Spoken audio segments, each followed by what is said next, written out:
Quelles sont les étapes pour postuler à une bourse d'études à l'étranger? C'est le sujet de cette vidéo.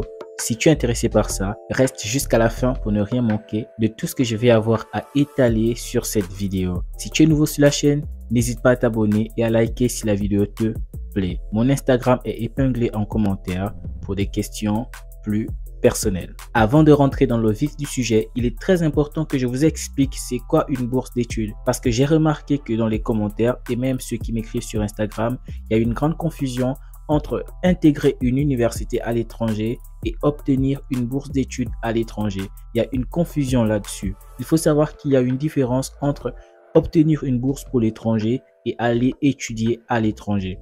Vous pouvez aller étudier à l'étranger grâce à vos parents parce qu'ils ont assez de moyens, parce que soit vos parents vont voyager avec vous, vont s'installer à l'étranger et vont payer de manière normale la scolarité à leurs enfants. Ou bien le parent peut tout simplement envoyer l'enfant à l'étranger et payer ses frais de scolarité. Ce qui est complètement différent d'une bourse d'études. La bourse d'études, il faut savoir que ça se caractérise par une aide. De base, la bourse d'études est faite pour aider les démunis, pour aider les personnes qui n'ont pas suffisamment de moyens, ou encore la bourse d'études est faite pour récompenser les meilleurs.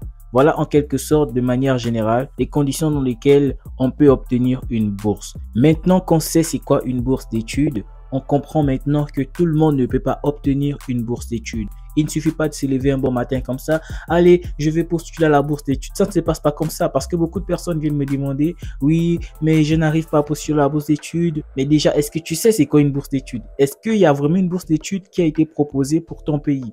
Parce que c'est ça. Parce que la bourse d'études, elle est proposée.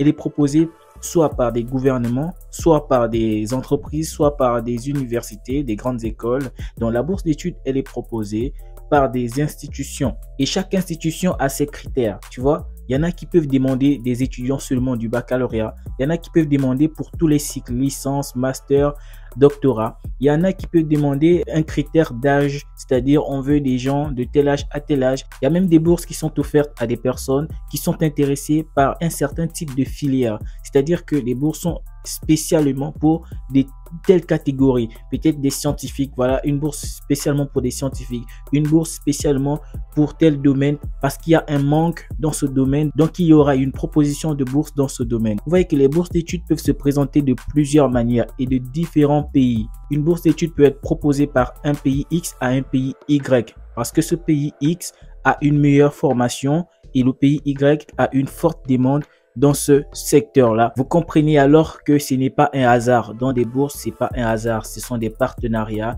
ce sont des collaborations entre pays, entre écoles, entre entreprises, entre différentes choses. Donc, maintenant que vous savez ça, quelles sont les démarches pour postuler à une bourse d'études? Quelle que soit la forme de bourse d'études, quelles sont les démarches à suivre? La première chose, c'est d'identifier les bourses d'études qui correspondent à votre profil. On ne va pas postuler à une bourse d'études juste comme ça parce qu'on veut juste postuler. Non. Est-ce que cette bourse d'études propose ce que tu recherches? Est-ce que cette bourse d'études est située dans un pays auquel tu es intéressé? Moi, par exemple, il y avait beaucoup de bourses devant moi. Il y avait la bourse de la Corée du Sud, il y avait la bourse du Brésil, il y avait la bourse de l'Égypte, il y avait la bourse des différents pays, tu vois, qui proposaient des filières qui m'intéressaient. Mais tous les pays ne m'intéressaient pas. Les filières m'intéressaient, mais tous les pays ne m'intéressaient pas. Donc, j'ai choisi un ou deux pays qui m'intéressaient. Et parmi ces pays-là, il y a un où ça marchait. Je suis au Maroc, donc ça a marché pour le Maroc. Mais ça n'a pas marché pour l'autre pays dont je vais taire le nom. Vous voyez qu'il ne suffit pas de postuler parce que tu peux postuler et de ne pas être accepté. Je n'ai pas été accepté dans l'une des deux bourses.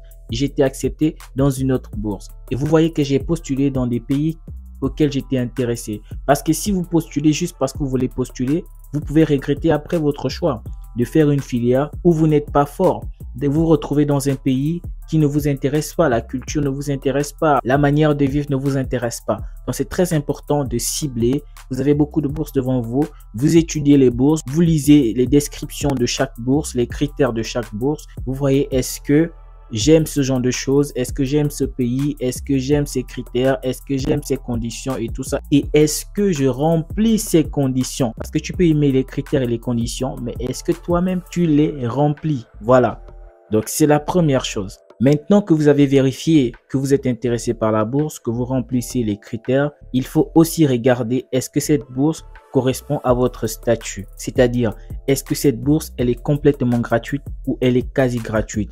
Si elle est complètement gratuite, ça veut dire que vous n'auriez pas de frais à payer, tout sera pris en charge par cette institution. Si elle est quasi gratuite, ça veut dire qu'il y a certaines choses que cette institution va prendre en charge et il y a d'autres choses que vous allez devoir prendre en charge. Maintenant, quand vous regardez, est-ce que vous êtes en mesure de prendre en charge le reste des choses qui vous reviendra? Si oui, lancez-vous. Sinon, mettez un frein.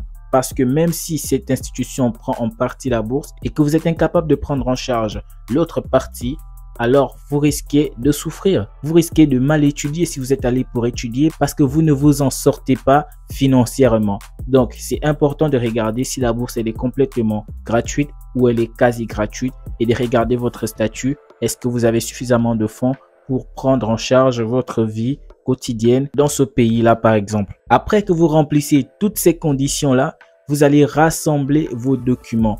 Tous les documents demandés par cette bourse-là, tels que les CV, les lettres de motivation, les relevés de notes, les diplômes, toutes ces choses-là que cette bourse va vous demander, vous allez rassembler tous ces documents-là et vous allez postuler au cycle auquel vous voulez. Si c'est pour licence, vous postulez pour licence. Si c'est pour master, vous postulez pour master. Si c'est pour doctorat, vous postulez pour doctorat. Mais chaque cycle a ses critères, chaque cycle a ses conditions, chaque cycle a ses documents. Une fois que vous avez rassemblé tous les documents, vous allez soumettre votre candidature. Chaque bourse a sa façon de soumettre la candidature.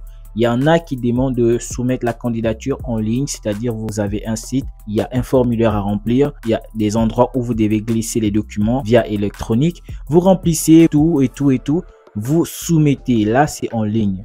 Il y a d'autres méthodes. Là, vous allez remplir avec le papier, c'est-à-dire vous vous rendez à l'agence qui s'occupe de ça ou dans une ambassade parce qu'il y a aussi des ambassades qui s'occupent des bourses. Donc, vous allez sur place. Vous récupérez les informations, les formulaires à remplir, les documents à rassembler. Vous les remplissez au stylo, vous rassemblez tout ça. Vous allez déposer en mettant les documents dans une enveloppe ou quelque chose comme ça. Vous allez déposer au ministère, à l'ambassade, à l'agence, peu importe. Là où se trouve l'agence qui s'occupe de la bourse à laquelle vous avez postulé. Vous soumettez. Une fois que vous avez soumis votre candidature, vous allez attendre les résultats. Oui, il faut attendre. Parce qu'il y a beaucoup de personnes qui sont tellement pressées et excitées qu'ils vont commencer « Oh, depuis là, qu'est-ce qui se passe ?» Voilà, il y a beaucoup de gens qui me posent cette question. Il y en a qui ont postulé à la Bourse du Maroc et ils me demandent « Depuis qu'on a postulé, quand ça va sortir, quand ça va sortir, quand ça va sortir ?» Donc, ça peut prendre du temps. Ça peut prendre du temps. Vous allez attendre. Si vous avez été sélectionné, on vous appellera. Soit par mail, soit par WhatsApp, soit par un appel, on vous appellera. Si on ne vous appelle pas, on ne vous informe pas, c'est que vous n'avez pas été sélectionné. C'est tout. Il n'y a pas de solution. Si on ne vous appelle pas, il n'y a pas un retour, on ne vous a pas sélectionné. Par exemple, je vous ai dit dès le début de la vidéo que j'avais postulé à une bourse où j'ai été refusé. On ne m'a pas dit, oui monsieur, vous avez été refusé. Non, on ne m'a jamais appelé. Jamais. Or, j'avais dépensé beaucoup d'argent à cette bourse-là. Les documents qu'il fallait rassembler, les documents qu'il fallait traduire, tout. J'ai dépensé beaucoup d'argent, l'argent du taxi, aller-retour et tout. Donc, il faut savoir que quand vous voulez quelque chose, il faut être déterminé. Et parfois, la déception peut venir. Ne pensez pas que postuler à une bourse, c'est 100% garanti que vous allez réussir. Non, c'est 50-50. Même lorsque vous avez des excellents résultats, déjà, je tiens à le préciser, les bourses d'études, c'est soit pour les meilleurs, voilà, parce qu'on ne va pas donner à tout le monde. Donc, il faut toujours limiter. Donc, soit c'est pour les meilleurs, soit c'est pour des personnes qui sont démunies. C'est toujours quelque chose, c'est pour une aide en quelque sorte. Mais le plus souvent, c'est pour les meilleurs dans un certain domaine qu'on va choisir. Donc, soyez-en sûr que la sélection sera rude, mais on ne vous appellera pas pour vous le dire. On vous appellera seulement si vous avez été sélectionné. J'espère que c'est clair. Bien évidemment, après que vous avez soumis, on vous informera. Les résultats sortiront. Et si vous avez été sélectionné, on vous informera. Et une fois que vous êtes informé que vous avez été sélectionné, vous prenez votre passeport, vous prenez votre billet, vous prenez l'avion et vous allez au pays de destination. Voilà comment ça se passe. Voilà comment ça se passe. Pour le reste des informations, vous les aurez auprès de ceux qui vous offrent cette bourse-là. Ils seront en contact avec vous. Si ils vont envoyer des gens vous attendre à l'aéroport, ils viendront vous attendre à l'aéroport.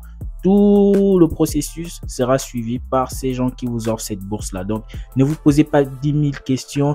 Oui, comment est-ce que je vais prendre l'avion? Qui va payer l'avion? Comment? Je vous ai dit, la bourse peut être soit gratuite ou quasi gratuite. Il y a des bourses où ils disent, le billet d'avion, c'est vous-même, ils ne prennent pas ça en charge. Oui. La bourse du Maroc, ce ne sont pas eux qui payent le billet d'avion. Vous-même, vous payez votre billet d'avion. Vous voyez déjà? C'est pourquoi je vous dis, il faut bien lire les conditions de bourse. Voilà, la bourse du Maroc, ils prennent en charge votre cursus scolaire. Ils vous donnent une petite bourse le mois. Ils prennent en charge l'assurance, mais le billet d'avion, à manger, le logement, le transport, tout ça, c'est vous. Voilà, toutes ces choses-là, il faut prendre ça en compte. Voilà les amis, c'est tout pour cette vidéo. Si vous avez d'autres questions, dites-le en commentaire. Et si vous voulez d'autres sujets de vidéos, écrivez en commentaire. Je vais faire ces vidéos, il n'y a pas de problème. Mais je voulais ajouter quelque chose. On a atteint les 2000 abonnés. Je tiens à vous remercier. C'est grâce à vous qu'on a pu atteindre ces 2000 abonnés. En 2 ans seulement, on a pu atteindre 2000 abonnés. C'est pas facile d'avoir des abonnés sur YouTube. Mais merci pour vous tous, pour ceux qui me soutiennent. Et pour cela, j'ai envie de commencer à lancer des lives. Si vous êtes intéressé, mentionnez en commentaire, nous sommes intéressés par des lives. Comme ça, je vais commencer à lancer des lives où on va discuter sur des sujets, pas seulement de l'école. Parce que moi, le but, c'est qu'on forme quand même une petite famille où on se connaît, où on partage. Nous sommes des Africains et on partage ensemble. Vous pouvez me poser vos questions. Là, je peux vous répondre tranquille, décontracté et tout, sans que vous ayez à attendre la réponse. Vous voyez, quand vous écrivez en commentaire, il faudrait que je voie votre commentaire pour répondre. C'est pas toujours facile, tu vois. Mais là, en live, on peut parler, tout ça, apprendre à se connaître et tout. Ça va créer plus de connexion entre nous. En tout cas, c'est une proposition, mais c'est à vous de décider. Si vous êtes intéressé, vous devez écrire en commentaire que vous êtes intéressé. Comme ça, je vais commencer à lancer des lives. Comme ça, si en commentaire, vous êtes nombreux à être intéressés par ça, on le fera. Comme ça, je vais trouver une heure abordable où je vais souvent lancer et on se trouvera et on passera des moments ensemble. À vous de voir. Donc, c'était tout les amis. Et aussi, allez-y, vous abonner à ma nouvelle chaîne YouTube. Je ne parle pas des études. Je parle du foot, j'analyse des matchs, des après-matchs, je fais des débriefs et tout. Si vous êtes intéressé par le foot et ce genre de choses, allez-y me soutenir en vous abonnant à cette nouvelle chaîne. J'ai quasi pas d'abonnés, mais j'ai besoin de votre soutien. C'est comme ça qu'on peut s'aider.